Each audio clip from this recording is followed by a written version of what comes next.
everyone, welcome to J Chemistry. So guys, this is our Chemistry Unfiltered episode number 8. आज हमारे साथ जो है ना, उनको आप बहुत अच्छे से जानते हैं.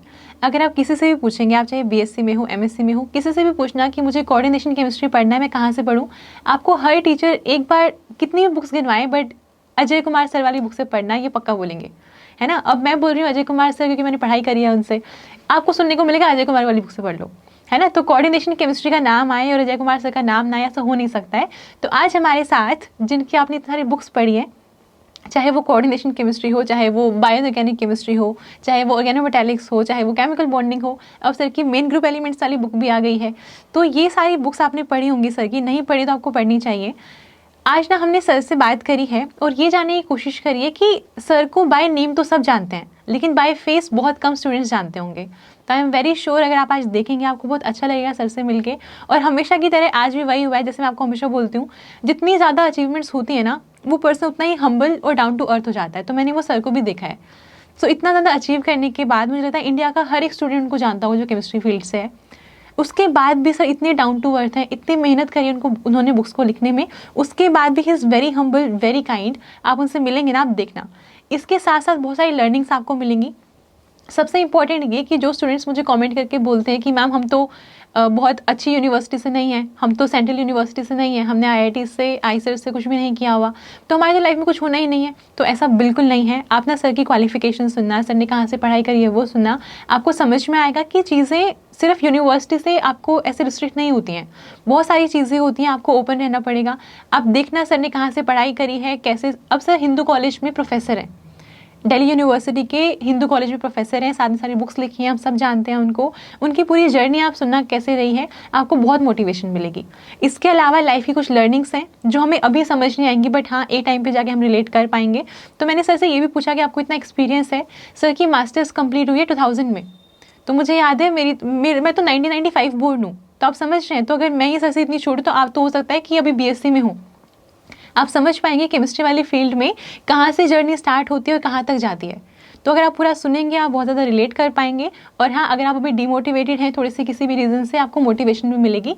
तो ये वाला सेशन आप पूरा देखना और जो भी आपका फीडबैक हो मुझे पक्का बताना कमेंट सेक्शन में.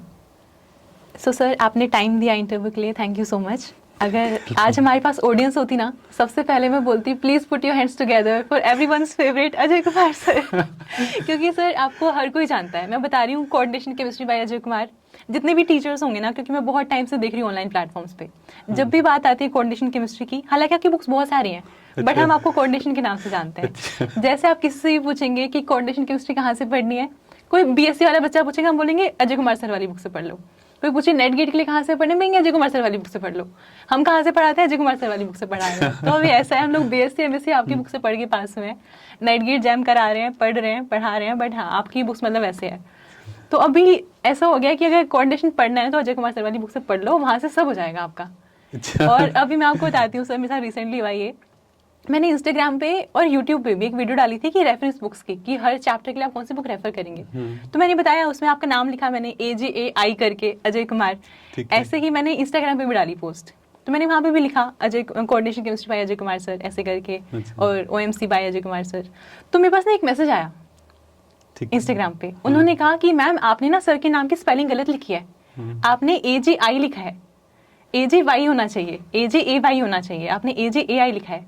तो मैंने उनको, आपकी बुक का ना, मेरे पास बुक थी, तो मैंने इसकी फोटो क्लिक करके भेजी कि आप देखो ये AJAI है, तो नाम यही है सर का. अब क्योंकि आप मुझे मिले हैं, ये चांस मिल गया आपसे इंटरेक्ट करने का, आप प्लीज बताइए ये स्पेलिंग यही है ना, या तो कोई मिसप्रिंट तो नहीं हुआ बुक्स के ऊपर? सही है. तो सर ये कैसे हुआ, क्योंकि अजय कुमार में तो हम AJAY लगाते हैं. मैं भी पहले AJAY लिखता था. हाँ जी. लेकिन जब मेरी 10th की मार्कशीट आई, ओके, तो उसमें नाम था मेरा AJAI स्पेलिंग. ओके. तो तब से मैं AJI लिखना शुरू कर दिया. तो वो पीछे से कहीं मिस्टेक हो गई बाय चांस? कहीं से वहीं से मिस्टेक हुई है. ओके, तो वहाँ से फिर AJAI कुमार. ओके, और ये डिफरेंट भी हो गया. हाँ जी. AJI से अगर कहीं भी तो पता चल रहा है कि ये मैं हूँ. हाँ. नहीं सर, ये तो डेफिनेटली है. जैसे हम लोगों ने आपकी बुक्स पढ़ी हुई हैं, हम आपको जानते हैं बाय नेम, लेकिन बाय फेस मुझे लगता है बहुत कम जानते होंगे स्टूडेंट्स. अभी उनके लिए बहुत नया होगा कि अच्छा हम अजय कुमार सर को देख रहे हैं जिनकी बुक्स हम पढ़ते हैं. क्योंकि मुझे याद है जब मैंने फर्स्ट टाइम पे क्लास अटेंड करी ना, तो मुझे था, सबने बोला कि कोऑर्डिनेशन अजय कुमार सर पढ़ाएंगे. तो मेरे मन में आया था फ्रेंकली कि ये सारी कोऑर्डिनेशन वाले टीचर का नाम अजय कुमार होता है क्या? मुझे नहीं पता था कि आप बुक वाले अजय कुमार सर हैं। बड़ा इंटरेस्टिंग है सर, मुझे ये लगा कि सारे कोऑर्डिनेशन वालों का नाम अजय कुमार सर है क्या? तो फिर बाद में बीच में ऐसे होनी शुरू की, अजय कुमार सर है, अजय कुमार सर है।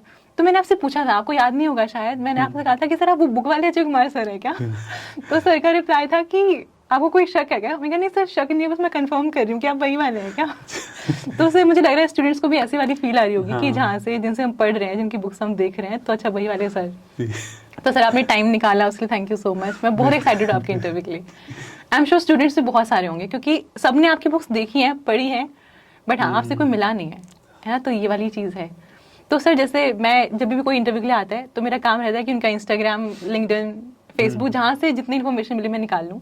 तो मैंने आपकी फेसबुक और इंस्टाग्राम देखी, तो वहाँ पर मुझे दिखा आपके कॉलेजेस और स्कूल जहाँ से आपने पढ़ाई करी है। तो मुझे लगता है हमें स्टार्ट वहीं से करना चाहिए, क्योंकि ना बहुत सारे स्टूडेंट्स को लगता है कि सिर्फ जो IITs वाले स्टूडेंट्स हैं या जो सेंट्रल यूनिवर्सिटीज़ के स्टूडेंट्स हैं, जो अच्छी जगह से पढ़े हैं, मतलब कहने के लिए कि वो बहुत अच्छी जगह से पढ़े हैं, तो वही वाले कुछ लाइफ में कर पाते हैं, है ना। लेकिन आपके मैंने कॉलेजेस देखे, वो बहुत रेप्यूटेड तो नहीं है, मतलब जिनको बोलते हैं ना अच्छा कॉलेज, उसमें हम काउंट नहीं करते। हालांकि मुझे पता है इन सब चीज़ों से फर्क नहीं पड़ता, बट आप इसको कैसे लेते हैं? जैसे अगर आप बताना चाहें स्टार्टिंग से आपकी 10th कैसे हुई, देन 12th और ये सब चीज़ें। तो मेरी तो स्कूलिंग ना, जो प्राइमरी स्कूल था मेरा गांव से हुआ, फिर 9th-10th जो हाई स्कूल था मेरा, हाँ जी, मुजफ्फरनगर के इंटर कॉलेज से हुआ।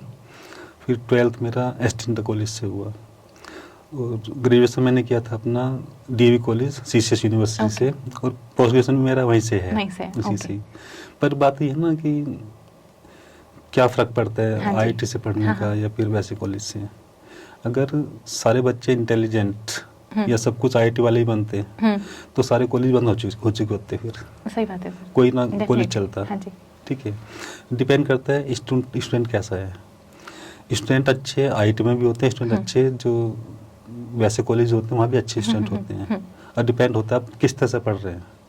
पढ़ाई सब जगह वही है, सिलेबस वही है, आप किस तरह से अच्छा मेहनत कर रहे हैं, ठीक है ना, उस पर डिपेंड करता है।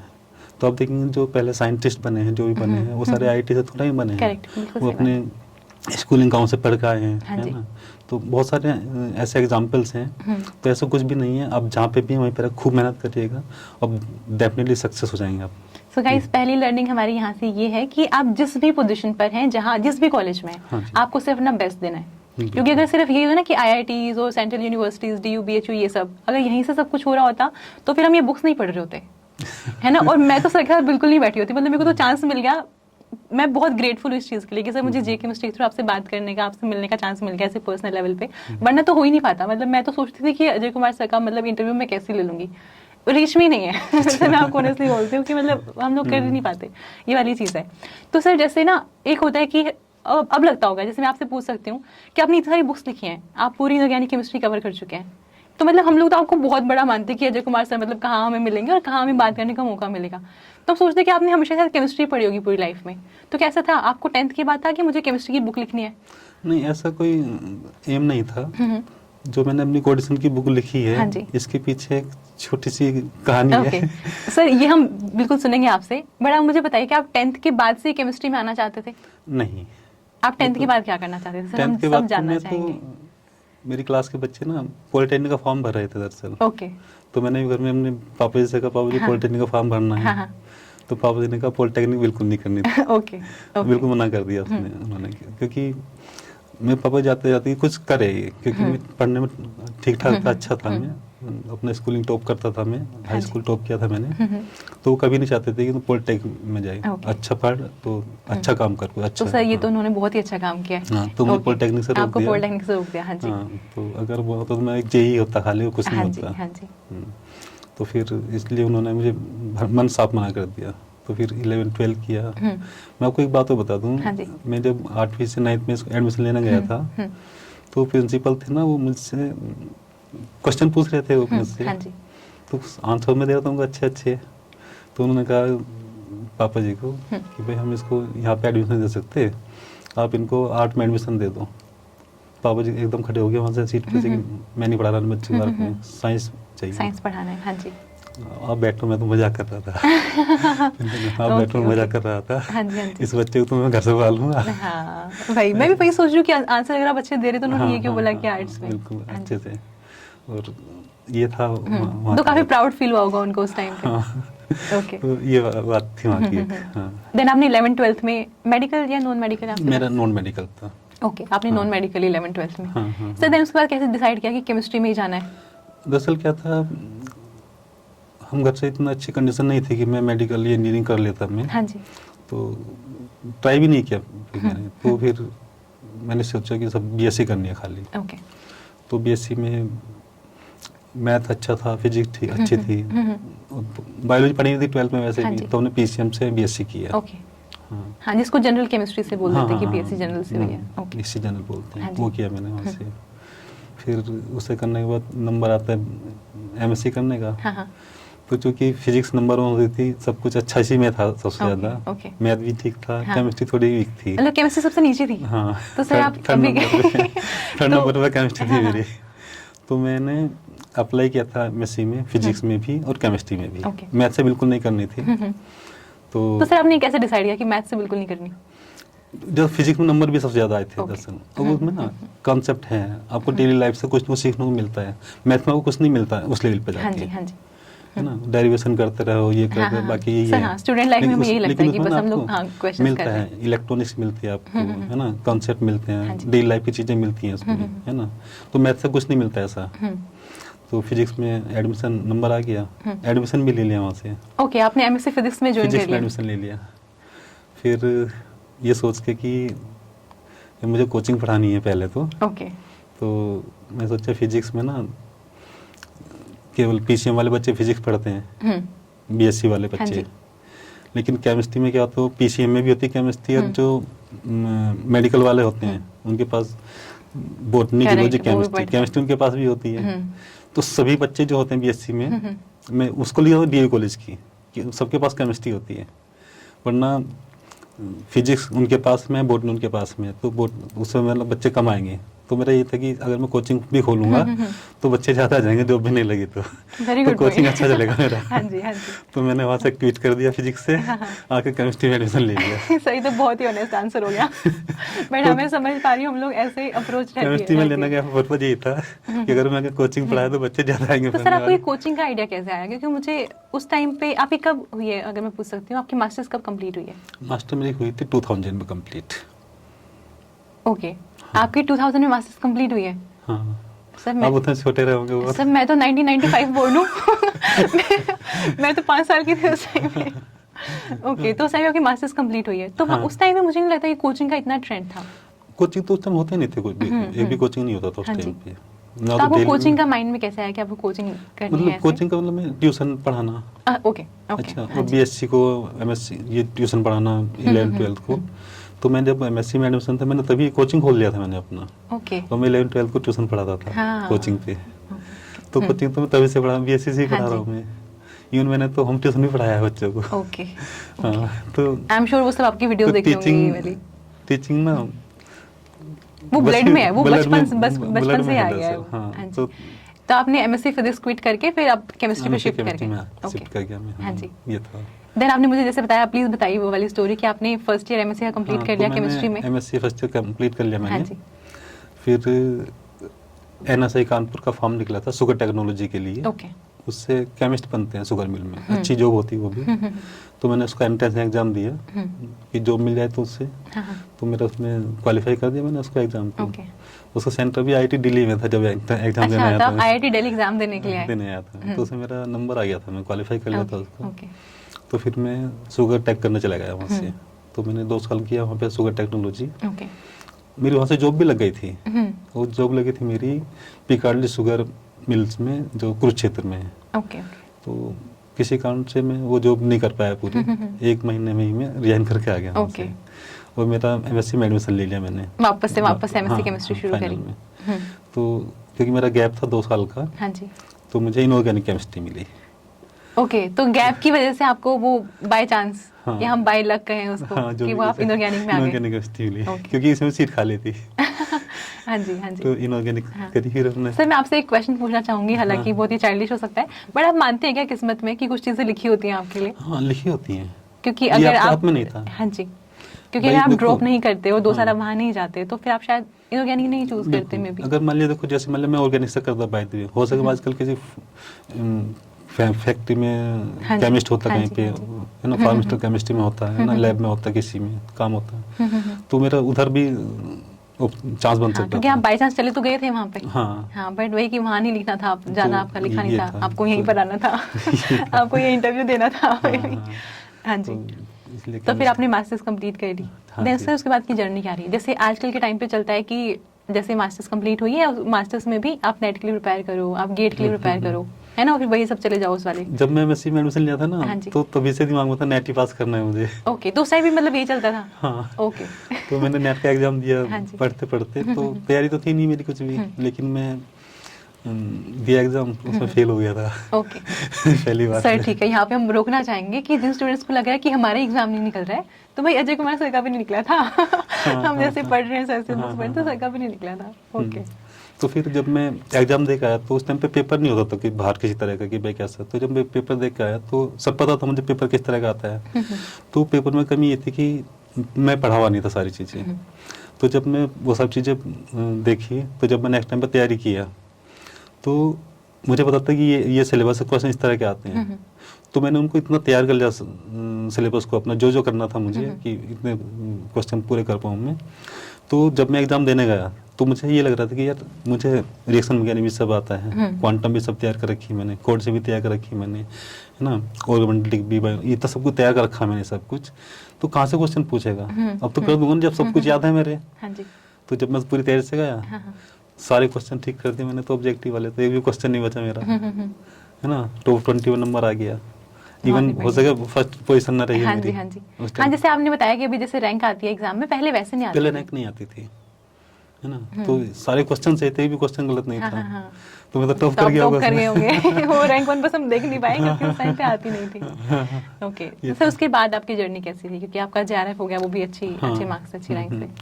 तो फिर उस टाइम पे ना नेट के बच्चे बहुत कम होते थे। मैं समझता हूँ कि डीएवी कॉलेज जहाँ से मैं पढ़ा हूँ, तो पहला स्टूडेंट था जो मैंने नेट पास किया था, वो भी जेआरएफ उस कॉलेज का। तो उस टाइम पे जब बहुत कम बच्चे होते थे, तो अगर मैं कहीं जाता था ना, तो लोग बच्चे जो होते ना, जो साथी होते थे वो पढ़ने वाले होते थे, तो कहते थे कि इसने नेट पास कर रखा, देख के, तो क्योंकि वैल्यू सबको होता है कि एग्जाम पास किया इसने, तो उस टाइम पे बहुत वैल्यू थी, बहुत कम लोग होते थे उस टाइम पे। अब तो बहुत पास होते स्टूडेंट, लेकिन उस टाइम पे बहुत कम पास होते थे। तो ये था। फिर हमने उसके बाद में डीवी कॉलेज में ही ट्यूटर के फॉर्म में पढ़ाना शुरू कर दिया मैंने। वहाँ ट्यूटर लग गया मैं। तो मैंने वहाँ पे 3.5 महीने पढ़ाया।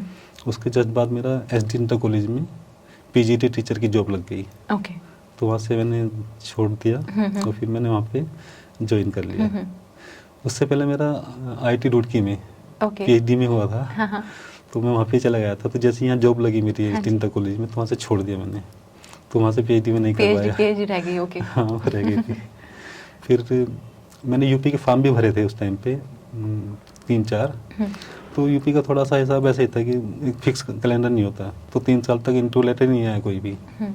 तो फिर उसके बाद हिंदू कॉलेज की वैकेंसी निकली। तो ये थी 2005 की बात थी ये, मतलब 4 में निकले होंगे फॉर्म ये वाले, एग्जैक्ट नहीं याद नहीं है। हाँ जी। तो फॉर्म भी मैं दिल्ली लेने आया था कॉलेज में, यहीं से फिर यहीं से भर के गया था मैं। और फिर इंटरव्यू दिया मैंने अपना यहाँ पे। हाँ जी। इंटरव्यू मेरा बहुत अच्छा हुआ था। हाँ, डेफिनेटली सर। तो बहुत ही अच्छा इंटरव्यू हुआ था मेरा वहाँ पे। तो मेरा सिलेक्शन हो गया था वहाँ पे। एक ही सीट थी, उसी पर सिलेक्शन हो गया था। सर यहाँ से भी एक लर्निंग है। तो आप देख रहे हैं सर ने यूपी से पढ़ाई करी पूरी, है ना। तो हम लोग जैसे आजकल बोल देते हैं कि मैम हमारे यहाँ तो कॉलेजेस में इतना अच्छा पढ़ाते नहीं हैं, या हमारे यहाँ लैब्स अच्छी नहीं होती हैं, तो हम कैसे अप्लाई करेंगे, वो भी एक ही वैकेंसी, तो हमें तो कहाँ ही मिलेगी। आईआईटी वाले बच्चे सर ऐसे बहुत बोलते हैं, आईआईटी वाले बच्चे होते हैं, देन सेंट्रल यूनिवर्सिटी के बच्चे, तो हमारा नंबर तो कहाँ आने वाला है। आप देख रहे हैं सिर्फ एक ही वैकेंसी थी। आप समझ रहे हैं, हिंदू कॉलेज, तो दिल्ली यूनिवर्सिटी का जो हिंदू कॉलेज है वहाँ की बात कर रहे हैं सर, कैंपस का कॉलेज है, तो सिर्फ एक ही वैकेंसी थी वहाँ पे। सर का हो गया। पता कि मैं मानता हूँ ना, जो भी बच्चा खूब मेहनत कर रहा है ना, हाँ जी, नॉलेज है जिसके पास, वो कहीं रुक नहीं रहा। आज भी उसको अच्छी जॉब मिल रही है बहुत। बस ये कि अच्छे से मेहनत कर लो, किसी बात में मत जाओ। अच्छा, एकदम सिलेक्टिव मत हो बिल्कुल कि मुझे यहीं पे जॉब चाहिए। पूरा इंडिया आपका है, आप कहीं भी आप जॉब ले सकते हैं। अगर आप कोशिश करो कि मुझे केवल दिल्ली में जॉब चाहिए, ये तो पॉसिबल नहीं है। अगर मैं चाहता मुजफ्फरनगर में कि मुझे मुजफ्फरनगर में जॉब चाहिए तो कभी ना मिलती। वो अलग बात है कि मेरा चलो हो गया था मेरा कमीशन से, लेकिन जरूरी नहीं कि मैं दिल्ली में यूपी में जॉब लगती। हो सके मैं हरियाणा में होता, हो सके बिहार में होता टीचर लगती है। तो ऐसा सेलेक्टिव जो हो जाएंगे ना तो फिर आपके सामने दिक्कत आ सकती है। फिर उससे ना आपको रोजगार के चांस कम है, क्योंकि आपने सेलेक्टिव हो गया कि मुझे दिल्ली में रहना है। ऐसा नहीं करना चाहिए। मैं बहुत सारे स्टूडेंट को देखता हूँ कहती हूँ दिल्ली में जॉब करना है, वो गलत है। हाँ जी, नहीं सर, ये हो जाता है कई बार कि मुझे तो दिल्ली में ही करना है, या मुझे तो यही वाली जॉब चाहिए। बिल्कुल बिल्कुल। हाँ, तो वो ऊपर नीचे करने को रेडी नहीं होते हैं, तो फिर वहाँ पे प्रॉब्लम फिर ज़्यादा जब आपने ये सब इतना पढ़ा है तो आप साइंटिस्ट बनिएगा, टीचर्स बनिए, प्रोफेसर बनिए, है ना, NTPC ONGC, है ना, ये सब चीज़ें हैं। तो फिर आप हिंदू कॉलेज में पढ़ाना स्टार्ट कर दिया आपने? अब अभी भी हिंदू कॉलेज में पढ़ा रहे हैं? मैं अभी हिंदू कॉलेज में okay, I am sure Hindu college के स्टूडेंट्स भी देख रहे होंगे उनको भी लग रहा होगा नहीं सही, तो बहुत अच्छी बात है। बट उनको भी नहीं पता होगी आपकी ये वाली स्टोरी, है ना, कि आप 10th के बाद पॉलिटेक्निक और फिर फिजिक्स में एडमिशन ले लिया, देन वहाँ पे आप शुगर इंडस्ट्री में भी होके आए हैं। ये सारी चीज़ें, चलो भाई एक्सक्लूसिव है, केमिस्ट्री में फर्स्ट टाइम लाइव बने जा रहे हैं ओके, तो ये हमारी इसको सर हम अपनी अचीवमेंट में काउंट करेंगे कि आपने यहाँ पर। ओके सर, इसके बाद हम जानना चाहेंगे कि आपने बुक्स लिखने का कैसे सोचा? बुक लिखने का वैसे जब मैं मुजफ्फरनगर में था, हाँ जी, तो कीर्ति पब्लिकेशंस वाले मेरे पास आए थे, तो उन्होंने 11th-12th की बुक लिखने के लिए मुझसे कहा था। एक छोटी बुक लिखने के लिए कहा था, वो बुक लिखी। फिर उन्होंने मुझे जो टेक्स्ट बुक है उसको लिखने के लिए अप्रोच किया, तो मैंने वो भी लिख दी। तो शुरू में तो मैंने ये लिखी, फिर बाद में आके हिंदू कॉलेज में आके फिर मैंने कोऑर्डिनेशन लिखी, ऑर्गेनोमेटिक लिखी, ये सारी किताबें। तो इसकी स्टोरी क्या है, मतलब आपने जैसे सोचा कि मुझे कोऑर्डिनेशन केमिस्ट्री की बुक लिखनी है? दरअसल क्या है, मैंने ना बुक लिखने का कोई इरादा भी नहीं था दरअसल। हाँ जी। तो इसके पीछे एक छोटी सी स्टोरी है। हो जाए सर आज और मैं उसको उनको श्रेय भी दूंगा कि हाँ, उनकी वजह से ये मैंने अचीवमेंट गेन किया। तो इसमें यह था कि मैं कहीं मैरिज में गया हुआ था, तो कुछ बात कही मुझे किसी ने, जो कि मैं पिंच हो गई मुझे इस तरह से। तो मैं ये सोच रहा था कि मैं कुछ कहा तो मैंने है नहीं उनको कुछ भी, लेकिन मैं आ गया वहाँ से बिल्कुल, मतलब मन में रख के बात बिल्कुल। और मैं सोच रहा कि इनको कैसे इस बात का रिप्लाई करूँ मैं कि, और कैसे इस बात को भुलाऊँ। हाँ जी। क्योंकि एक बात पिंच होगी ना, वो निकलना बहुत मुश्किल है दिमाग से, और वो तभी निकल सकती है जब आप उससे अच्छा काम करते हो। हाँ जी। ये नहीं कि आप उसको उससे गलत ज़्यादा बात करो तो वो भी चुभेगी फिर आपको। दोनों चीज़ चुभाती है, एक तो उन्होंने कहा वो भी चुभेगी आपको, और जो आपने बोला फिर वो भी पिंच होगी आपको, तो दो चीज़ें बर्दाश्त करना मुश्किल हो जाता है फिर, ठीक है ना। तो एक अच्छा काम कर लो। तो मैं उस दिन रात में जब सुबह घर पहुंचा, तो सबसे पहले घर पहुंच के कोऑर्डिनेशन लिखने के लिए पेपर और पेन रखा था। ओके। वहाँ से ये चीज़ मैं लेकर आया था कि मुझे एक अच्छा काम करना है। उनको एक रिप्लाई यही है मेरा, तो मैंने कोऑर्डिनेशन उस उपलक्ष्य में लिखी थी। और तो वही वाली चीज़ है, action speaks louder than words. Yes. तो सिर्फ ऐसे बोलने से कुछ नहीं होता, करके दिखा दो। करके दिखा दो, एक अच्छा काम करके दिखा दो। और अब मुझे उसका ना कोई एहसास भी नहीं है। अब तो सारा बहुत आगे है ना। तो देख लो, कुछ उनसे वो भी नहीं रहा कि इस तरह का, है ना। और वो भी भूल गए, मैं भी भूल गया, लेकिन मैं आगे बढ़ गया। अगर मैं तो सर यहाँ से मुझे लग रहा है कि स्टूडेंट्स सीख पाएंगे, क्योंकि बहुत बार होता है स्टूडेंट लाइफ में, कई बार हम एग्जाम दे रहे होते हैं और एग्जाम में रिजल्ट नहीं आता है, तो पेरेंट्स बोल देते हैं कई बार, या फिर कोई आसपास के रिलेटिव्स बोल देते हैं कुछ भी चीज़ ना, कि अरे इतने टाइम से तो पढ़ रहे हो, अब तो तुमसे एग्जाम निकला नहीं, वैसे तुम बड़े पढ़ने वाले बनते हो लेकिन एग्जाम तो निकल नहीं रहा है। तो सर वो चीज़ें पिंच हो जाती हैं, है ना। तो फिर वहाँ पे उसको कैसे हैंडल करें? जैसे आपका था कि आपको कुछ अच्छा काम करना है, तो आपने बुक लिखी और अभी आप सब जानते हैं आपको, है ना। तो स्टूडेंट लाइफ में उसको कैसे हैंडल करें? पता क्या है, एक ना आपके अंदर कंसिस्टेंसी और डेडिकेशन होना चाहिए। मान लिया आप स्टूडेंट लाइफ में जब पढ़ रहे हैं और आपको कंपटीशन देना है, तो आप डेली ना कंसिस्टेंसी बना कर रखिए, डेली पढ़िएगा उस चीज़ों को। आप जब डेली पढ़ोगे ना तो आपके पास टाइम है, क्योंकि आज आपने जो क्लास में पढ़ा उसके लिए आपके पास सफिशिएंट टाइम है, उसको पढ़ लोगे आज जाके, ठीक है। पढ़ोगे तो चाहे एक बार रीडिंग लो उसकी ले लो, 2-3 बार ले लो तो ज़्यादा अच्छा है, तो आपके माइंड में बात सेट हो जाएगी। और जब आगे पढ़ोगे ना आप, तो चीज़ें कनेक्ट होती रहती हैं उससे, फिर आपको चीज़ें आसान लगती हैं आगे की। अगर आपने आज का नहीं पढ़ा और कल जब क्लास में जाओगे आप, वो चीज़ समझ ही नहीं आएगी आपको, क्योंकि लिंक है ना दरअसल केमिस्ट्री हाँ जी। तो इसलिए आपको कंसिस्टेंटली डेली पढ़ना बहुत ज़रूरी है। और अगर मान लिया आपने नहीं पढ़ा रेगुलर और जब आप बाद में पढ़ने की कोशिश करोगे तो आपके पास ना बर्डन बढ़ेगा, फिर आपकी क्लास भी है और फिर आपको तैयारी भी करनी है। हाँ जी। सर एक ये भी क्वेश्चन ना बहुत रहता है स्टूडेंट्स का, सॉरी मैं आपको इंटरप्ट कर रही हूँ, ये पूछते हैं कई बार कि मैम हम तो कॉलेज भी कर रहे हैं, साथ में हमें जो बीएससी वाले उनको जैम के लिए प्रिपेयर करना है और जो एमएससी वाले उनके लिए नेट गेट शुरू हो गए हैं, तो ये साथ में कैसे मैनेज करें, टाइम की तो बहुत प्रॉब्लम है। हाँ, मैं यही आपको बता रहा हूँ कि जैसे आप क्लास पढ़ रहे हैं और आपने उसको क्लास पढ़े और छोड़ दिया, अपना नहीं पढ़ाई घर पर जाके बिल्कुल भी, अगर आपने इस तरह से 1 महीना भी निकाल दिया तो आपने जो डेली का पढ़ाई करनी थी आपको वो इकट्ठा हो गया आपके पास। और जब आप 1 महीने बाद 2 महीने पढ़ना चालू करोगे तो उस दिन का तो है ही है, पिछले वाला भी एक बंडल बन के तैयार है आपके पास में। तो अब आपको उसके लिए पढ़ने ज़्यादा टाइम चाहिए, वो आपके पास टाइम है नहीं। हाँ जी। अब मैनेजमेंट भी नहीं कर सकते आप उसको, तो मैनेजमेंट तभी कर सकते थे आप डेली का डेली पढ़ो। जब डेली पढ़ोगे तो मैनेजमेंट होता जा रहा है। जब आप 2 महीने बाद कहोगे कि अब मैं क्या करूं, तो मैनेजमेंट आपके पास है कि पहले आपने पढ़ा हुआ है। और जब आपने पहले पढ़ा हुआ है और अब जब पढ़ोगे आप तो पहली चीज़ें आसान होगी आपके लिए, क्योंकि आपने पहले पढ़ी हुई हैं, तो आपके ऊपर बर्डन नहीं पड़ेगा। अगर आपने पहले छोड़ दिया, कंसिस्टेंसी नहीं है, तो मैनेजमेंट करना बहुत मुश्किल काम है। या तो आप क्लास छोड़ो या फिर तैयारी छोड़ो। इसीलिए बच्चे ना क्लास बंक करना शुरू कर देते हैं। ये भी प्रॉब्लम आती है। एक सर जैसे आप बोल रहे थे कि जैसे मैंने आपसे पूछा कि कॉम्पिटिटिव एग्जाम के साथ में तैयारी कैसे करें, जैसे अगर हम सेमेस्टर एग्जाम की बात कर रहे हैं तो वहाँ पे होता है 2 से 3 चैप्टर हैं सिलेबस में, जैसे एक इनऑर्गेनिक का हो गया, एक ऑर्गेनिक का, एक फिजिकल का हो गया। लेकिन जब हम बात करें जैसे जैम के लिए या फिर नेट गेट के लिए तो सारा सिलेबस ही होता है, तो उसको साथ साथ कैसे मैनेज करें? साथ साथ एक तो जब क्लास में आपको पढ़ाया जा रहा है, ठीक है, आप उसको अच्छे से पढ़िएगा। दरअसल पता है कि स्टूडेंट ना माइंड में बात ये बैठी होती है कि मुझे कोचिंग करनी है, तो जब आप शुरू में पढ़ रहे हो ना वो बात की बात है, लेकिन जब आप पढ़ रहे हो ना तो सोचिए कि मुझे अभी से ऐसे ही पढ़ना है, मुझे कंपटीशन की तैयारी की तरह से ही। तो क्लास में पढ़िएगा, फिर अरेंज कर लीजिएगा असाइनमेंट्स। आजकल तो सोशल मीडिया पर सब कुछ अवेलेबल है, क्वेश्चंस एक से अच्छे हैं पढ़े। तो जो आपने क्लास में पढ़ा उससे रिलेटेड क्वेश्चन सोल्व करिएगा अपने आप। और जब आप क्वेश्चन सोल्व करोगे ना नेट के, गेट के, जैम के, तो होगी ना तैयारी उसकी आपकी, ठीक है नहीं। और अपने अंदर मेन चीज़ क्या है, क्वेश्चन सोल्व करने की ना स्किल डेवलप करिए मेन चीज़ तो, ठीक है। चीज़ों को याद करिएगा और उसको अप्लाई करना सीखिएगा। तो साथ साथ ऐसे आप तैयारी कर सकते हैं बिना कोचिंग के भी। सर ये चीज़ हम समझ रहे हैं। इसके साथ साथ एक प्रॉब्लम और आती है, जैसे आजकल ना स्टूडेंट्स को लगा लो या फिर नॉर्मल हम लोग भी जैसे काम कर रहे हैं, हमसे बड़े थोड़े से, हमसे थोड़े से छोटे, सबको एक प्रॉब्लम रहती है कि हम टाइम कैसे मैनेज करें।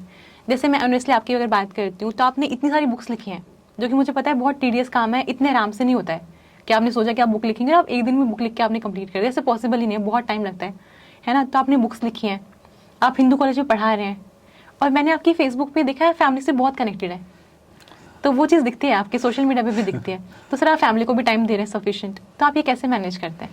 दरअसल क्या है, किसी भी काम के लिए ना आपका डेडिकेशन बहुत ज़रूरी है, ठीक है, और हार्ड वर्क करने की आदत डालनी पड़ेगी आपको, ठीक है। और फैमिली का सपोर्ट भी के बिना आप कुछ भी नहीं कर सकते। अगर फैमिली का सपोर्ट नहीं है ना, आप एक पेपर नहीं लिख सकते, ठीक है। घर में पेरेंट्स हैं, भाई बहन हैं, है ना, बच्चे हैं, है ना, वाइफ है ना, और रिलेटिव्स हैं, आपको सभी कोऑपरेट करते हैं, तो तभी आप आगे बढ़ पाते हैं। तो मुझे सभी का सपोर्ट मिला, फैमिली का, मेरी मिसेस का, इतना कोऑपरेट किया, बहुत ज़्यादा कोऑपरेट किया मुझे। मतलब अगर मैं किताब लिख रहा हूँ ना तो मुझे कुछ नहीं कहना, बस खाने पीने का सामान देते रहना। तो कोई डिस्टर्ब नहीं करता है? डिस्टर्ब नहीं करता है। सब ब्लेसिंग है ये भी, नहीं? हाँ जी। लेकिन मेहनत इतनी करनी पड़ती है, रात में लगातार 2-2, 3-3, 4-4 बजे जाके बुक लिखी मैंने। हाँ जी। और बच्चे भी सो जाते हैं उस टाइम पे, तो लिख लो आराम से। नहीं सर, बट डेडिकेशन तो है, क्योंकि आप रात हुआ कितना कर रहे हैं, आपको नेक्स्ट डे कॉलेज भी जाना है, कॉलेज भी आपको मैनेज करना है साथ में, तो ये सारी चीज़ें। हाँ जी। नहीं सर, ये डेफिनेटली बहुत अच्छी जर्नी, मतलब इतनी अच्छी जर्नी रही है और हमें सुनने को मिल रहा है, हम लोग ग्रेटफुल हैं कि हम लोग। और सबसे मुझे लग रहा है कि जे केमिस्ट्री का सबसे अच्छी बात मुझे यही लगती है कि ऐसे वाली पर्सनालिटीज़ को हम ला पाते हैं यहाँ पे, जो हम लोगों की, मतलब क्या बोलते हैं उसको, कैसे बोल रहे कि हमारी औकात से बाहर है, वरना हमें कहाँ अजय कुमार सर का मैं इंटरव्यू ले पाती हूँ और कैसे, मतलब टीचर हूँ, ऐसा कुछ भी नहीं है। नहीं सर, ऐसा बस आपको लग रहा है, लेकिन हमें तो पता है, जैसे हम लोग जो पढ़ रहे हैं, जो बुक्स हमने पढ़ी है, बीएससी आप लगाओ, मेरी 16 में कंप्लीट हुई है बीएससी, तो मैं 13-14 से पढ़ रही हूँ आपकी बुक्स ना, ऐसे करके तब तक पढ़ रहे हैं, अभी पढ़ रहे हैं, अभी भी रेफर करते हैं बुक्स आपके लिए। तो हमें पता है कि अजय कुमार सर मतलब है, कोऑर्डिनेशन कोई बोलेगा ना, ऐसा हो ही नहीं सकता किसी के मुंह से ना निकले अजय कुमार सर का नाम, ऐसा हो ही नहीं सकता है। तो मेरी तो बड़ी बात है सर। पता क्या है, अगर आप ना थोड़ा सा अलग हटके लिख दो बुक्स और से, तो फिर आपको ना मिल जाता है रिकॉग्निशन। हाँ जी, हाँ जी सर, ये तो फैक्ट है, ये तो मतलब स्टूडेंट्स भी एग्री करेंगे इस बात से, मैं भी एग्री करती हूँ कि जो आपकी बुक्स है ना वो स्टूडेंट्स के लिए लिखी गई हैं। कि अगर हम पढ़ते हैं ना तो हम लोगों को समझ में आता है क्या चीज़ बोली जा रही है। अगर कोई जीरो से भी स्टार्ट करता है, आप मान लो आपको कोऑर्डिनेशन नहीं आता, आप जीरो से स्टार्ट करोगे, आप एंड कर लो बुक को, और इतनी मोटी बुक भी नहीं है, सबसे अच्छी बात है बुक भी इतनी है कि जो लगता है कि हाँ पढ़ लेंगे मतलब हमारे लेवल पे हम इसको कंप्लीट कर सकते हैं। मतलब छोटी बुक है और सिलेबस देखो कहाँ तक का कवर है, पूरा एमएससी कवर है, पूरा कंपटीशन भी कवर होता है, हम नेट गेट के लिए पूरा ये सब कवर किया हुआ उसमें, और सब कुछ ही मिल जाता है, क्वेश्चंस भी मिल जाते हैं प्रैक्टिस के लिए। सर पहले मुझे लगता है जब मैं पढ़ती थी ना बीएससी में कि ये वाले क्वेश्चन तो मतलब बहुत अच्छे हैं और सर ने कैसे बनाए होंगे और ये सब करके ना कि 4 ऑप्शन भी दे रखे हैं। तो मुझे था थोड़ा सा, मैं ये सोचती थी कोई कैसे लिखता है बुक और कैसे पढ़ाते हैं ये सारी चीजें। तो मैं सोचती थी 4 ऑप्शन वो भी ए जैसे दिखने वाले कैसे बन रहे हैं ये वाला आता है माइंड में, कोई ऐसे क्वेश्चन कैसे तैयार कर सकता है कि ऑप्शन सारे सेम लगे कि जिसको आता है वही मार्क कर पाएगा। वरना पेपर तो बहुत इजी होना चाहिए 4 ऑप्शन लेने के बाद, बट वो लगता था कि 4 ऑप्शन अभी सेम लग रही, कौन सा आंसर इसका सही होगा। तो सर आई एम श्योर बहुत मेहनत करनी होती होगी। बिल्कुल है ना। तो सर स्टार्टिंग, हाँ जी मैं बोलता हूँ क्वेश्चन ना जहाँ पूछते ना which of the following is correct, जहाँ पे एक बताना वो बहुत आसान होता है, नोट करेक्ट आता है ना, तो यहाँ पे इज नॉट करेक्ट, तो आपको ना एक गलत पता हो चैनल है, वो 3 सही पता होने चाहिए, उसमें आपको एक सही पता होता है। इसलिए आप देखते हैं ना जहाँ पे करेक्ट पूछा जाता है वो 2 मार्क्स का पूछा जाता है, और जहाँ पे इनकरेक्ट या विचार द करेक्ट, ठीक है ना, ABCD इस तरह करके पूछते हैं, तो वो 4 मार्क्स का क्वेश्चन आता है। और सर आजकल तो ऐसे क्वेश्चन आ रहे हैं कि which of the following is correct, फिर ऐसे ABCD देंगे, A and B both A B and C ऐसे करके C एंड D ABCD, ठीक है, उसमें गलती हो जाती है, वो मुश्किल आ जाती है इसमें। एक से जैसे ये पॉइंट आता है कि हम पढ़ तो बहुत कुछ लेते हैं, है ना, लेकिन जब क्वेश्चन आता है तो हमें पता है उसका आंसर हमारे नोट्स में ही है या हमने बुक्स में पढ़ा हुआ है, लेकिन वो हम अप्रोच नहीं कर पाते। तो सही अप्रोच डेवलप करने के लिए अगर आपको सजेस्ट कर पाए। पता क्या है, एक तो ना मेन चीज़ क्या है, आपको चीज़ ना जब आप क्वेश्चन सोल्व करते हैं तो आपको बिल्कुल माइंड में सेट होना चाहिए कि हाँ ये ऐसा ही होता है। जब सोचते हैं ना कि ये ऐसा होता है नहीं होता है, ऐसा होता है नहीं होता, इसका मतलब हमारी तैयारी अच्छी नहीं है। दरअसल नोट्स में आंसर है, लेकिन हम कंफर्म नहीं है कि ये कंपाउंड या डायमैग्नेटिक है, पढ़ा तो है मैंने, पर डायमैग्नेटिक पैरामैग्नेटिक है या फेरोमैग्नेटिक है ये तो दिमाग में तो है क्या, लेकिन पक्का नहीं है। जिस दिन आपको पक्का पता होगा ना, बिल्कुल मतलब आपको कंफर्म होना चाहिए कि हाँ ये ऐसा ही होता है, तो जब आपको पता हो ना कि हाँ ऐसा ही होता है, क्वेश्चन गलत हो ही नहीं सकता फिर। ये फैक्ट है। तो आपको ना हम पढ़ लिया, पता कि मैंने सब कुछ पढ़ लिया, लेकिन उस तैयारी से नहीं हम गए कि मुझे वो सब चीज़ें याद हैं दरअसल, और फिर हम ना कंफ्यूज हो जाते हैं कि देखने में तभी लगता है सब एक जैसे सब एक जैसे लग रहे हैं, 4 ऑप्शन एक जैसे लग रहे हैं। तो वो इसलिए लग रहे हैं ताकि हमारा ना कंसेप्ट क्लियर नहीं है पूरी तरह से। मुझे वो चीज़ कंसेप्ट क्लियर नहीं है, जब मुझे पूरी जो याद होनी चाहिए थी मुझे, तो वो पता ही नहीं मुझे। जैसे मान लिया एग्जांपल देता हूँ कि जो नाइट्राइड बनते हैं, लिथियम बनाते हैं एल्काइल मेटल्स में नाइट्रोजन रिएक्शन करके, ठीक है, तो देखने में क्या लग रहा, सोडियम भी बना लेगा, पोटेशियम भी बना लेगा, सारे सेम ही फैमिली है नहीं, लेकिन लिथियम भी बना रहा है। तो अगर ये पता है मुझे पक्का बिल्कुल, तो आप आंसर दूंगा, और जब लग रहा है तो सारे एक जैसे लग रहे हैं तो फिर तो कुछ नहीं हो सकता, वो नेगेटिव ही जाएगा, फिर मुश्किल हो जाएगी, है ना। तो इसलिए हमें जो पढ़ो वो टिप्स पे होना चाहिए हमारे, कि हाँ ये ऐसा ही है। जिस दिन आपको ये पता चलेगा कि हाँ ये ऐसा ही है, गलती की संभावना खत्म हो जाती है फिर। सर एक चीज़ मैं बोलना चाहूँगी, जैसे कई बार क्या होता है ना, हम लोग बोल देते हैं कि याद करने जैसा कुछ नहीं है, केमिस्ट्री सिर्फ कॉन्सेप्ट्स पे बेस्ड है और ये सब चीज़ें, क्या मानते हैं याद करने जैसा कुछ भी नहीं होता है? नहीं, अभी मेरी बात समझो, जैसे मान लिया मैं आपसे पूछता हूँ कि भाई ऑक्सी हीमोग्लोबिन है, डायमैग्नेटिक है, पैरामैग्नेटिक, मैं पूछ रहा हूँ, अगर आपने पढ़ा हुआ है ना, अगर आपको याद है, मैं बोलूँगी डायमैग्नेटिक बिना, ठीक है, क्या बिना याद किए हुए अगर आपको याद है ये चीज़ तब तब बोल रहे हो ना, अगर आपको याद नहीं है तो आंसर दे पाओगे? नहीं पॉसिबल। अब फिजिकल केमिस्ट्री में आपका कोई क्वेश्चन आ गया, फॉर्मूला याद नहीं है, सोल्व कर पाओगे? नहीं, पॉसिबल ही नहीं है, नहीं पता है ना। कहीं पे कोई कन्वर्जन फैक्टर आ गया, ठीक है, मैं कहता हूँ आपको कि 1 नैनोमीटर, कोई वेवलेंथ हमने नैनोमीटर में दे दिया और हमने आंसर आपको सेंटीमीटर इनवर्स में पूछ लिया, जब तक आपको नैनोमीटर का सेंटीमीटर इनवर्स कन्वर्जन नहीं पता होगा, नहीं होगा, तो याद होनी चाहिए ना चीज़ें। तो बिना याद किए कैसे कर हाँ लोगे जी, आप? समझ में आना अलग चीज़ है, उसको याद रखना अलग चीज़ है। पता, केमिस्ट्री को ना एक न्यूज़पेपर मत समझो, पढ़ लिया और रद्दी में डाल दिया, है ना, कोई ज़रूरी नहीं है। लेकिन इसमें आपको कई बार पढ़ना है, उसी को कई बार पढ़ना है, तब माइंड में सेट होती हैं। मैं आपको एक चीज़ बता दूँ, देखो कैसी चीज़ें होती हैं। हम ना ये सोचते हैं कि यार एग्ज़ाम आएगा, एग्ज़ाम में ही 10 दिन पहले पढ़ लेंगे सब कुछ याद हो जाएगा चीज़ें। लेकिन ऐसा है नहीं दरअसल। मैं आपको छोटी सी कहानी इसमें बताता हूँ। एक जैसे एक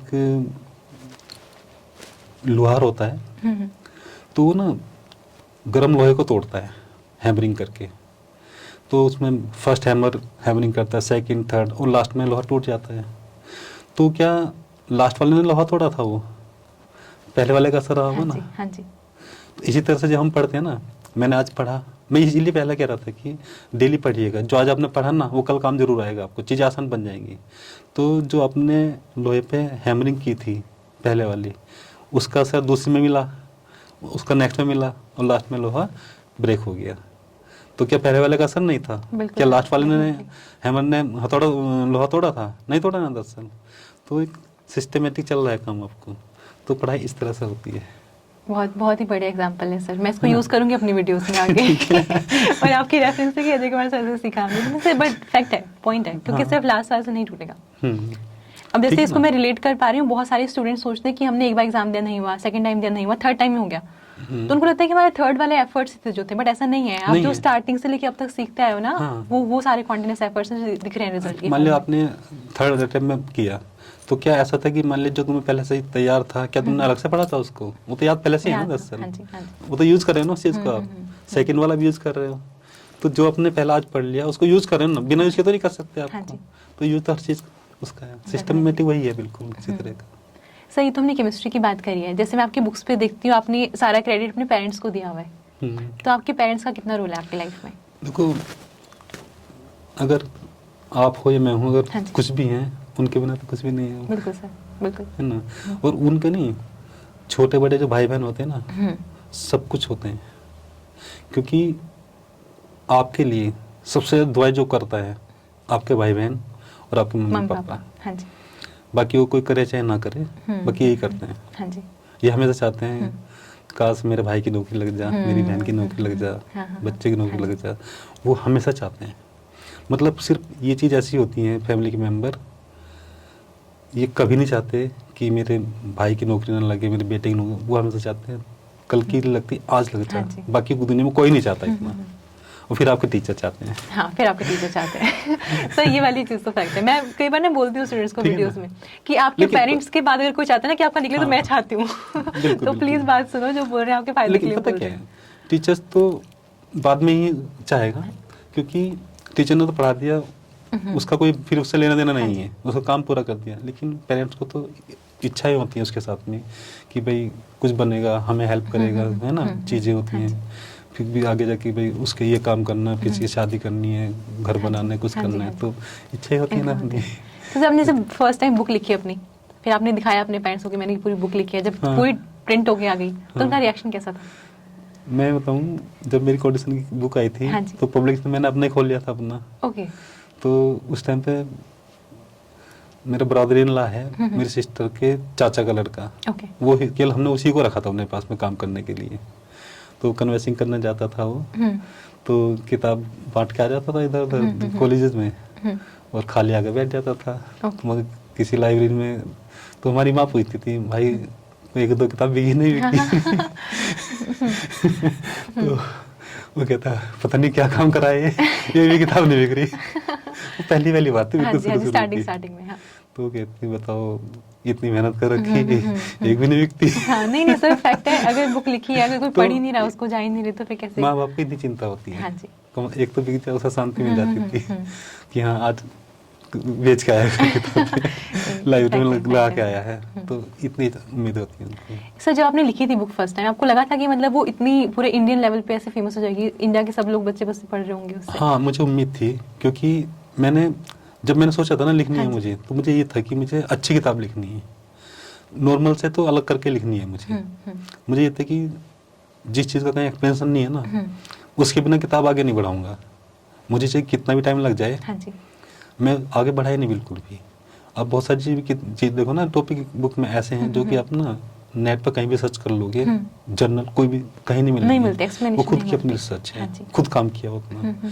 तो जब आप इस तरह से लिखोगे, नई चीज़ दोगे कहीं पे, बच्चे पढ़ेंगे कि वो, जब पता क्या होगा कि यार जब वो कहीं नहीं मिल रहा वहाँ पे मिलेगा वहाँ पे वो, मिल रहा तो जाओगे ना वहाँ पे।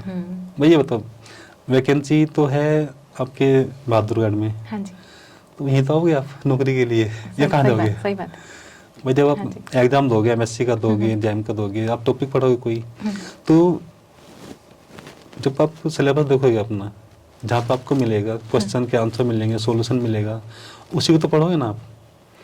तो जो चीज़ कहीं पे नहीं मिल रही, तो अब वो वहाँ पे मिल रही है आपको, तो मिलेगा ना, तो पढ़ोगे उस चीज़ सही को। बात है, सही बात तो है सर। लाइफ में सक्सेस होना है तो कुछ डिफरेंट कर दो। जब भी आप डिफरेंट करोगे तो सक्सेस हो जाओगे। सक्सेस ऑटोमेटिकली मिलेगी। नहीं, फैक्ट है सर, ये हम भी मानते हैं कि जैसे कई बार ना स्टूडेंट्स पूछते हैं कि हमें अपना यूट्यूब चैनल स्टार्ट करना है, तो हम क्या करें? मैंने कहा बस आप वो कर लो जो कोई नहीं कर रहा, कोई नहीं कर रहा, बिल्कुल, बस फिर आप हाईलाइट अपने आप हो जाओगे। बिल्कुल बिल्कुल। पता क्या, यूट्यूब पे बहुत पढ़ा रहे हैं, हाँ जी, लेकिन जब आप अलग से कुछ दे रहे हो ना, कुछ नई चीज़ दे रहे हो, किसी मैकेनिज्म में नई चीज़ दे रहे हो, हाँ जी, आप आगे बढ़ रहे हो ना, इसलिए। और जिस दिन आप नई चीज़ देना बंद कर दोगे तो दोस्त आपसे आगे निकल जाएगा, उसी दिन निकल जाएगा आपके। तो ये हमें तो बनाकर कंट्रीज में बनाकर चलनी है। ये तो है सर, नया कॉन्टिन्यूअस देना है एफर्ट्स तो बच्चों हमेशा को। चाहिए, हमेशा चाहिए होंगे। बिल्कुल बिल्कुल। तो सर अभी पेरेंट्स अगर आपकी वीडियो देखेंगे, दरअसल मेरे पेरेंट्स इस वक्त है नहीं दरअसल। सॉरी सॉरी, ओके, तो आपकी फैमिली, आपकी वाइफ, आपके किड्स देखेंगे वीडियो, तो उनका रिएक्शन कैसे होने वाला है? अच्छा होगा उनका बस। तो सर आप कुछ कहना चाहेंगे उनके लिए? मैं तो ये कहूँगा, उनके बिना कुछ पॉसिबल ही नहीं था, मेरी फैमिली के बिना। हाँ जी, बहुत कोऑपरेशन है, बिल्कुल। नहीं सर, वो दिखता है आपकी फैमिली सपोर्ट और फैमिली के लिए जो अफेक्शन है वो आपकी सोशल मीडिया पे भी दिखती है। बिल्कुल बिल्कुल, ये वाली चीज़ है, उनके क्योंकि मैं बिना- मानती हूँ कि सोशल मीडिया पे वो चीज़ दी जाती है जहाँ पे आप अटैच होते हो ना ज़्यादा, हाँ, तो वो चीज़ें हाँ, विजिबल हो जाती हैं कहीं ना बिल्कुल, कहीं। बिल्कुल। सर मैं- अगर, हाँ जी, उनके बिना मैं कुछ भी नहीं करता, मतलब कुछ जो भी कुछ करना है ना, हाँ जी। बच्चों घर के परिवार के साथ ही करना होता है, बिल्कुल। तो हम सर ना- कभी ऐसा हुआ है कि हाँ। आप बुक लिख रहे हैं और आपका मन नहीं कर रहा है, आपको मोटिवेशन नहीं आ रही है, और आपकी वाइफ ने या फिर आपके किड्स ने आपको मतलब थोड़ा सा मोटिवेट किया हो कि नहीं नहीं करो, आपको करना है? नहीं, ऐसा हुआ है बच्चे कभी? कहते हैं, मान लीजिए जब मैं कहता हूँ ना कुछ, वो काज कर रहे हैं, मैं बैठा हूँ, हाँ जी। तो पता हो क्या कहते हैं, पापा जी आप पढ़ लो जाके। ओके। पापा जी आप पढ़ लो, बहुत देर होगी। तो उन्होंने आपको पढ़ते हुए देखा है हमेशा, तो वो उसी तरह से लेते हैं। जैसे पता ना, डांटना, कुछ कहना, कुछ हाँ काम जी, हाँ कहना जी। उनको, पापा जी आप पढ़ नहीं रहे, चलो आप पढ़ लो जाके, बहुत देर होगी, पढ़ाई नहीं किया आपने। हाँ। सर आपका नेचर मैंने ऐसा देखा है कि आप बहुत काम, एकदम कंपोज, बहुत शांत रहते हैं, तो आप रियल लाइफ में भी ऐसे, मतलब फैमिली के साथ भी ऐसे रहते हैं? हाँ बिल्कुल। पता क्या है, मुझे ना कोई परेशान मत करो, मुझे कोई दिक्कत नहीं है। ओके। अगर मुझे परेशान करेगा आदमी फिर कहाँ परेशान होता है, हाँ जी। फिर तो जवाब भी देता है ना। लेकिन जवाब अच्छा दो, गलत जवाब मत दो। नहीं सर, हमें जवाब दिख रहे हैं। जवाब हम देख चुके हैं। बिल्कुल। सर इसके अलावा जैसे आपने बहुत लाइफ देखी है, आप हमसे मतलब बहुत बड़े, आपने बहुत कुछ देखा है लाइफ में, है ना, और आप समझते भी हैं चीज़ें। तो सर अगर कोई आप एक लेसन देना चाहें, आपकी लाइफ से कोई लर्निंग रहे जो आप मुझे या फिर सारे स्टूडेंट्स को देना चाहें, कि अल्टीमेटली आप एग्जाम्स तो निकाल लोगे, बट लाइफ में कुछ चीज़ें इंपॉर्टेंट होती हैं जो अभी हम शायद इस एज में नहीं समझ पाएंगे, बट कुछ टाइम के बाद जाके सीखेंगे, तो अगर आप कुछ ऐसे लर्निंग या फिर मेरा एक्सपीरियंस शेयर ना करना एक ये चाहें? कहना है कि आप मेहनत तो करेंगे, हाँ कुछ जी। बनना है तो, लेकिन एक ह्यूमैनिटी जरूर सीख लें अच्छे से, मानवता इतनी सीख लें, क्योंकि आपकी लाइफ में ना आपकी जॉब काम आने वाली नहीं है, लेकिन जो आपकी जो सोच है अच्छी, वही लाइफ में आपको आगे बढ़ाएगी, सक्सेस आपको उसी से मिलेगी।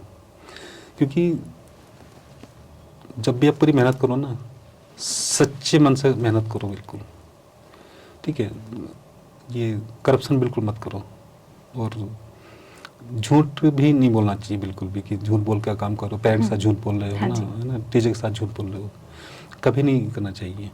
पता सच्चाई में बहुत बड़ी, एक मैं छोटी कहानी सुनाता हूँ इसके हाँ ऊपर जी। भी। एक बार एक लाला, जो होते हैं बिजनेसमैन होते हैं लाला, और उसके यहाँ पे एक सर्वेंट होता है काम करने वाला। मैं आपको सच्चाई की ताकत बता रहा हूँ आज आपको। उसमें क्या होता है कि सर्वेंट बहुत ईमानदार, इतना ईमानदार, सारा काम उसके ऊपर छोड़ देता लाला, काम ही उसने करना होता था दरअसल, तो सारा काम उसके ऊपर छोड़ देता, करो खूब। तो एक दिन जो सर्वेंट था उसके मन में आती है, यार लाला कुछ पूछता तो है नहीं, थोड़ा सा हटा लो सामान, ले जाओ घर आज थोड़ा सा चोरी करके। तो वो चोरी करने चल देता है सामान हटाने के लिए। तभी लाला के मन में बात आती है, आज तो तुमने सही हिसाब किताब नहीं लिया, तो आज से हिसाब किताब लेता हूँ चल के। ओके, उसी दिन साइमल्टेनियसली सोच रहे दोनों। हाँ जी। वो चोरी करने चल देता है, वो हिसाब करने चल देता है, दोनों। तो तुरंत दोनों के मन में क्या आता है, सर्वेंट के मन में, यार तूने आज तक चोरी तो की नहीं कभी आज तक, तो आज ही चोरी क्यों करता है? करता ही नहीं चोरी। जब आज तक नहीं करी भाई, इतने टाइम से करूँ तो क्यों इतना ईमान ख़राब किया मैंने अपना? वो पीछे चल देता है। साथ साथ जो लाला होता है उसके मन में बात यही आती है, यार आज तक तूने हिसाब तो लिया नहीं, आज सारा काम तो सही चल रहा, कुछ नुकसान भी नहीं किसी तरह, कुछ भी नहीं, बेनिफिट ही है मुझे। तो उसने हिसाब लेने से वापस चल देता है। तो दोनों की बात थी, वो सच्चा था तो वो हिसाब नहीं ले रहा था। जैसे मन में गलत बात है इसके, चल जाना हिसाब लेने के लिए, वो तो गलत काम का हिसाब तुरंत हो जाता है। तो यही है कि यही सच्चाई की ताकत है कि आपको किस तरह से आपको ट्रीट करता है आदमी। जब वो ईमानदार था बिल्कुल, कुछ नहीं हिसाब लेना, जैसे आपके मन में बात आई कि हाँ मुझे कुछ हटाना सामान आज, तो आगे ना दिमाग में उसके बाद भी तुरंत ही तो माइंड से वेव निकलती है। हाँ जी सर, ये वाली चीज होती भी है कि जैसे आप किसी के बारे में सोच रहे होते हैं तो चांसेस ज्यादा है कि वही सेम थॉट्स उसके माइंड में भी होंगे आपके लिए। तो अगर आप किसी लिए नेगेटिव सोच रहे हैं तो देयर आर चांसेस कि सामने वाला भी आपके लिए नेगेटिव। मेहनत करो, ईमानदारी से करो, लेकिन काम करो। हाँ जी। ये नहीं कि आप काम नहीं करें, जब आप काम नहीं करो ना, जब पोस्ट पे आप लोग परेशान होते हैं, फिर आपको एटीट्यूड गलत हो जाता है उसमें, तो कभी नहीं करना चाहिए इस तरह से। ये नहीं सर, आपसे एक चीज़ तो सीखने को मिलती है, मतलब ऐसे बहुत सारे लोग मैंने देखे हैं जो जितना ज़्यादा अचीव कर लेता है ना, वो उतना ही शांत हो जाता है, मतलब। और जिनके पास बहुत कम चीज़ें होती हैं, अचीवमेंट कम है, वो बहुत ज़्यादा ब्लेबर करते हैं चीज़ों को लेके कि मतलब मेरे पास ये है और वो है, मतलब वो दिख जाता है कि कुछ लोग बहुत कितना अचीव करने के बाद भी एकदम डाउन टू अर्थ रहते हैं, और कुछ लोगों के पास मतलब ज़्यादा होता नहीं है, कई बार होता भी है लेकिन फिर भी वो एटीट्यूड आ जाता है। तो ये वाली चीज़ें से आप तो कैसे देखते हैं? देखो होता है क्या ना, आपको जिस पोस्ट पर आप जाते हो ना, दरअसल आप देखो ना, एक एमएससी स्टूडेंट प्रोफेसर भी बन जाता है, एक पीएचडी भी बन जाता है, और एक प्राइमरी स्कूल का टीचर भी बन जाता है। ये सब आपकी ना थिंकिंग पर डिपेंड करता है। अब देखो बात करने का लेवल देख लो आप। एक 4th क्लास कर्मचारी है, उसका बात करने का तरीका अलग देख लेना। एक क्लर्क है, उसका बात करने का तरीका अलग देख लेना।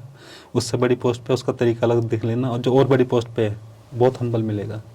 तो ये हम्बलनेस ना, जो आपकी पोस्ट है, ये आपके नेचर पे भी डिपेंड करती है ना। अगर आप देखो ना, जैसे मान लिया आप कहीं किसी के पास गए, उसने आपका काम नहीं किया, तो आप किसी अधिकारी के पास जाते हो तो तुरंत कहता है काम करो इसका।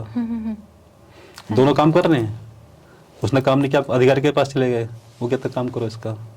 सोच में अंतर आएगा ना। तो सोच से ही ना आपको नौकरी मिलती है। अगर आपकी सोच अच्छी नहीं है, आप छोटी पोस्ट पर चले जाओगे, आपकी सोच अच्छी है, आप बड़ी पोस्ट पर चले जाओगे। ये पहले से लिखा होता है। सर आज बहुत सारी चीज़ें सीखने को मिल रही है, मतलब केमिस्ट्री एक चीज़ है, वो तो हम आपकी बुक से सीख रहे हैं, but Ajay Kumar sir in person कैसे हैं, रियल लाइफ में कैसे हैं, वो मैं आज देखने को सीखने को मिल रहा है हमें। तो सर बहुत अच्छा लगा आपसे बात करके। अब मैं जानना चाहूँगी आपके आगे के प्लान्स क्या हैं, क्योंकि इनऑर्गेनिक केमिस्ट्री तो पूरी कवर हो चुकी है। ये 3 बुक्स आप यहाँ पे देख पा रहे हैं, हमारे पास स्पेस कम था, हम 3 ही दिखा पाए, बाकी बुक्स भी हैं हमारे पास। तो हाँ, अगर आप बाय करना चाहें इन केस, तो मैं इस वीडियो के डिस्क्रिप्शन में आपको अमेजोन के सारे लिंक्स दे दूँगी, अगर आप चाहें तो वहाँ से आप बाय कर सकते हैं। तो सर ये तो आप कंप्लीट कर चुके हैं इनऑर्गेनिक केमिस्ट्री, आगे प्लान्स क्या हैं? आगे जो इनऑर्गेनिक थ्योरी है तो पूरा लिख चुका हूँ मैं, पूरा इनऑर्गेनिक। अब मेरा टारगेट है प्रैक्टिकल, इनऑर्गेनिक प्रैक्टिकल्स, जो कि विद इन 1 मंथ 1 बुक आ जाएगी। ओके, तो बुक आ रही है अभी? आ रही है। ओके, नहीं सर बहुत ही ज़्यादा ज़रूरत है बुक की, क्योंकि ऐसे होता है कई बार कि प्रैक्टिकल्स के लिए कहाँ से पढ़ें, ये वाली चीज़ रहती है। उसमें ना जो आपके जो रीजन होते हैं ना, हाँ जी, कि आपने ये क्यों ऐड किया सॉल्यूशन, ये क्या बना होगा यहाँ पे, ये ऐसा कलर क्यों आया है, हीट क्यों किया, सारे रीजन लिखे हैं उसके अंदर। ओके, तो सिस्टमेटिक लिखा है, केवल ये नहीं कि प्रोसेसर लिख दिया, थोड़ी थ्योरी लिख दी, काम चल गया, ऐसा नहीं लिखा है। साथ में क्वेश्चंस आंसर, कि हमने जो प्रोसीजर में बताया हमने उसको क्वेश्चन बना के क्वेश्चन भी दिया उसके अंदर, कि इसके पीछे रीजन क्या है उसका, क्योंकि प्रोसीजर में तो आंसर दे नहीं सकते चीज़ें, तो वहाँ पे हमने अलग से उसका आंसर, कि आपने एसिड ऐड किया, क्यों ऐड किया, आपने H2SO4 ऐड किया तो यही क्यों ऐड किया, HCl क्यों ऐड नहीं किया आपने, नाइट्रिक एसिड क्यों ऐड नहीं ऐड किया आपने, वे क्यों आप क्यों ये भी कर सकते थे, नहीं कर हाँ सकते जी, हाँ थे, जी। इस तरह से चीज़ों को। Sir I am very sure वो वाली बुक बहुत हिट होने वाली है क्योंकि अभी मैं स्टूडेंट के पॉइंट ऑफ व्यू से सोच पा रही हूँ कि क्या होता है जब हम लैब भी कर रहे होते हैं, बीएससी एमएससी में कर रहे होते हैं, हम लोग देख के मैनुअल से प्रोसीजर करके कर लेते हैं, प्रोडक्ट भी आ जाता है, लेकिन जब वाइवा होता है तो हमें क्वेश्चन नहीं समझ आते कि यहाँ से एग्जामिनर क्या पूछने वाले हैं। तो अगर वो क्वेश्चन भी दे रहे हैं ना बना के, तो मतलब वो तो बहुत ही अलग लेवल पे तो जाने इससे ना वाली है बच्चों को चीज़ें। वाइवा में दिक्कत नहीं आएगी हाँ जी। कभी भी। और मैं समझता हूँ बच्चे वाइवा देख ना प्रैक्टिकल से, हाँ जी। तो फिर एग्जामिनर थ्योरी की तरफ जाएगा हाँ वाइवा अलग से। और सर मुझे लगता है क्वेश्चन को देख के फिर आइडिया भी लगता है कि इस वाले एक्सपेरिमेंट हम कैसे कर रहे हैं, क्या चीज़ें हो रही हैं, फिर वो समझ आएगा कि एसिड डालें तो ये हो जाएगा, इसलिए H2SO4 डालना है। तो वो चीज़ें भी आती है तो हम ज़्यादा सोच पाते हैं, थोड़ा सा इंटरेस्ट भी डेवलप होता है। हाँ हाँ बिल्कुल, ये बिल्कुल। तो जब आपको पता होगा ना ये डाल रहे हैं हाँ और जी। चीज़ें पता क्या है, अगर लैब में आप देखो, पता क्या है, आपने सब कुछ कर लिया, जब लैब में पढ़ाने के लिए जाते हो ना, तो टीचर जो नया आता है, क्योंकि सब कुछ भूल चुका होता है आपने क्या किया उसमें, तो लैब में पता भी नहीं होता कि मुझे कैसे क्या कराना, क्या कराना है। वो एक साल तो ट्रेनिंग में निकल जाता है उसका। तो बाकी चीज़ तो बहुत अलग होती है, लेकिन जब भी लैब में काम करो ना, डेडिकेशन से काम करो, वैसे काम चलता नहीं दरअसल, है ना। हाँ जी। नहीं सर, हम पहले ही श्योर हैं, हमने बुक देखी नहीं, बट हम पहले से श्योर है कि वो वाली बुक बहुत हेल्प करने वाली है स्टूडेंट्स को, ग्रेजुएशन लेवल पे, मास्टर्स पे, सबको हेल्प करने वाली है। और आगे भी मुझे लग रहा है जो लैब में भी काम कर रहे हैं, किसी भी पोस्ट पे हैं, वो भी डेफिनेटली उस बुक को रेफर करेंगे ही करेंगे, क्योंकि हम इन बुक्स को रेफर कर रहे हैं अपनी ग्रेजुएशन में, पोस्ट ग्रेजुएशन में, अभी कॉम्पिटिटिव एग्जाम्स में। तो आई एम वेरी श्योर मेहनत की गई तो वो वाली बुक भी काफ़ी हिट जाएगी। और सर आपने, नहीं सर डेफिनेटली, मैं एकदम श्योर हूँ, टच वुड ऐसा होगा। और आपने टाइम निकाला अपने बिजी स्केड्यूल से हमारे लिए इंटरव्यू के लिए, थैंक यू सो मच। आप बताइए आपको कैसा लगा इंटरव्यू देख के? ये तो बड़ा अच्छा लगा जाके आपसे मुलाकात हुई मेरी। Thank you so much sir. Sir मैं आपसे वैसे पूछना चाहूँगा, थोड़ा सेल्फिश क्वेश्चन है कि आप जे केमिस्ट्री के बारे में क्या सोचते हैं? पता क्या, मैं तो ओशन को ये कहना चाहूँगा कि जो हमारा ना, जो गवर्नमेंट का भी जो आइडिया है कि अपना ना सेल्फ डिपेंडेंट बनने वाला, वो आपसे सीखे। Thank you so much. ठीक है ना। Thank you. तो मैं बच्चों को कहता हूँ कि ना, केवल जॉब के पीछे मत रहो, ऐसा प्लेटफॉर्म खड़े कर दो, अपना रोजगार होगा खुद का, और 10 लोगों को भी रोजगार दे दोगे आप। जॉब में क्या होगा, अकेली जॉब ले लोगे खाली, वहाँ पे ना सब कुछ था आपके पास में, जितना मेहनत करो उतना ज़्यादा कमा लोगे पैसा, ठीक है ना। जॉब में तो लिमिटेड ही है आपके पास में। हाँ जी सर। तो प्रोग्रेस तो सेल्फ बिजनेस में है दरअसल, वहाँ बहुत ज़्यादा प्रोग्रेस कर सकते हैं आप। और मैं नहीं मानता जॉब के पीछे भागना चाहिए, मैं बिल्कुल नहीं कहूँगा बच्चों को कि केवल जॉब के पीछे भागो, अपना अच्छा बिजनेस करो, अपना सेल्फ डिपेंडेंट बनने की कोशिश करिएगा। तो और मैं फिर से कह दूँ, वो आपसे सीखे। नहीं, thank you so much sir, आपसे बात करके बहुत अच्छा लगा, काफ़ी कुछ सीखने को मिला।